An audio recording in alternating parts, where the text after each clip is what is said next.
So you must have had more stories that when you are really digging into the details, they start impacting you as a person. What are some of the stories that you look back on and you're like, when I wrote that story, it changed something inside of me? Right. You know, Vance, it's a scary thing to look back on a story because I can assure you, and I don't know if all people feel this way, but I certainly do. If I look back on something I wrote last year, then, and once I read it, I'm appalled. I think I can't be that bad of a writer. But that's human nature. But I do look back sometimes, and some of these stories catch you and they keep hold of you. They sit on your shoulder. And once they sit there, the grip never leaves. There's a case down in Louisiana that'll just blow you away, Vance. Your listeners have probably heard about it. It was a case of a guy that owned, I think he owned tens of thousands of acres. Most of it, or a lot of it, was in a silviculture, tree farm. And he got a call one day. His name was Edward Poitevent. Edward got a call one day from Fish and Wildlife.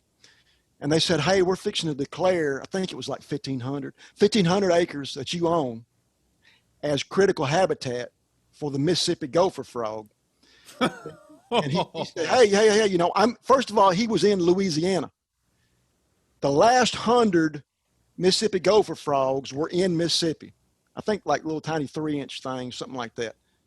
And his land, they had determined, was conducive to the Mississippi Gopher Frog, which they were afraid was going to go extinct.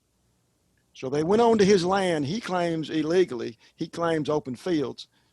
And they found that his land might be a haven for this frog.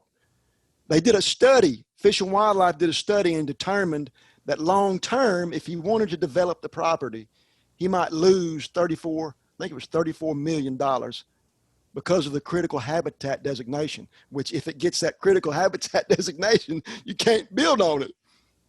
And they went ahead and did it. And he took them to court. He told them, Vance, from the get-go, man, he said, y'all are not going to bring the frog on my property, right? You can go ahead and declare it. You can do critical designation, but I'm not going to let the frog on my property. They admitted that they would have to, that the land was not hospitable for the frog. In other words, if they brought the frog, the government, onto his land, it would die. They still did the critical habitat designation on his private land. And that would have required them to, let's see, I think they'd had to clear cut the land. They would have had to plant longleaf pine, and then they would require controlled burns every year or two, something like that. He took them to court one step at a time. He was an attorney, and he got the Pacific Legal Foundation to represent him, I think pro bono.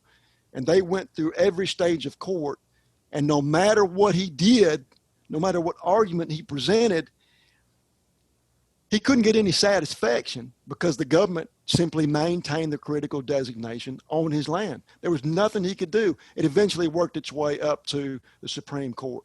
And the reason, Vance, that you hear about these cases and these guys can't make any headway is because of something called Chevron deference. And if your listeners don't know what Chevron deference is, they need to go look it up. It's a doctrine, I think, that comes from about 1984 in a case, I think it was I can't remember, United States versus NRDC. That doesn't matter.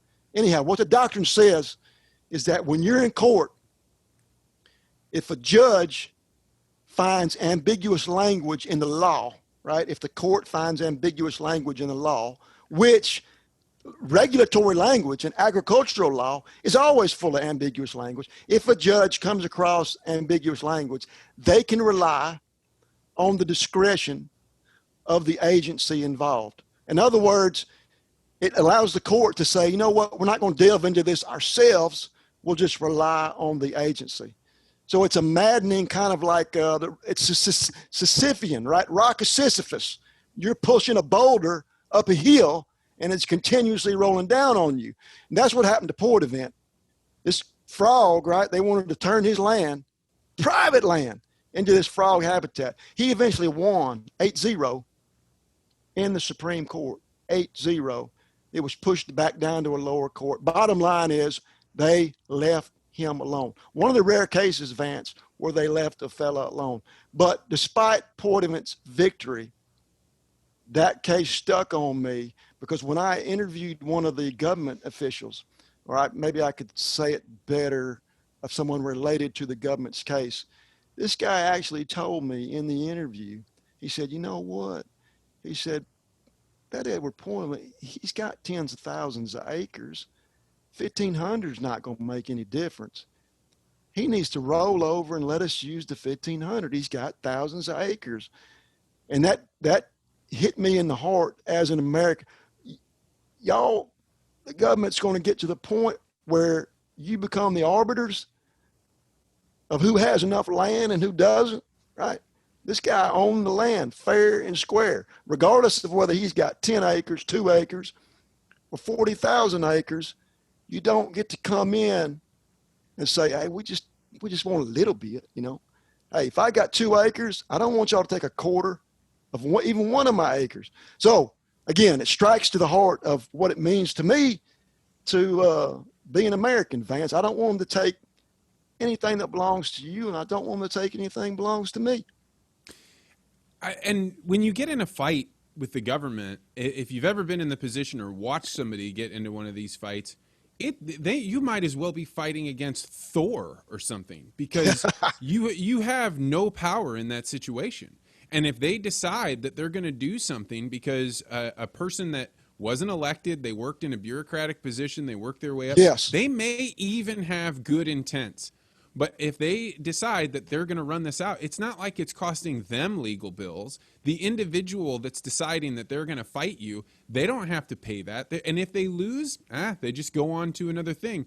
Whereas they are taking something from individuals. And I think there is nothing that makes a human being, I'm sure there are other things, but this is one of those things that if a person comes in the crosshairs of the government, how can you not become cynical about life, right? How can you not feel as though the Sisyphean task that you're describing, like you just have no power there? And I think whether it's this, or I know a lot of people really suffer under divorce laws. I know that people suffer under all sorts of property things. I do think that reporting on these subjects, you'd have to be very careful not to come home and bring that cynicism with you and cloud your children or your spouse with it. You know what, Vance? One of the most distressing parts of these regulatory cases and government overreach, and you find this across the board, seemingly across the board, is that once the government is corrected, let's say they're corrected by an appeals court or SCOTUS, or even one of the government agencies actually corrects itself, when that happens, you find that no one gets in trouble, right? In other words, if I mess up in my job, maybe do something that is ethically wrong, I'm going to get fired or reprimanded in some way. These government employees in these cases, not only do they not get fired, they don't get reprimanded. Life goes on. They get to reload and just continue. It's maddening. Thanks for checking out this podcast short. If you like this interview, hit that like button and don't forget to subscribe. Also, if you're interested in these kinds of conversations and you want to support the podcast, you may consider joining the Articulate Ventures Network. There you can get classes that will help you become a tangibly better communicator, but you'll also be introduced to a wide network of people that have different ways of thinking and live all over the world. We hold classes and sessions that help people practice saying what they think and getting feedback on how good are those ideas and how well did you say them. So if you're interested in joining that, go to articulate.ventures to find out more.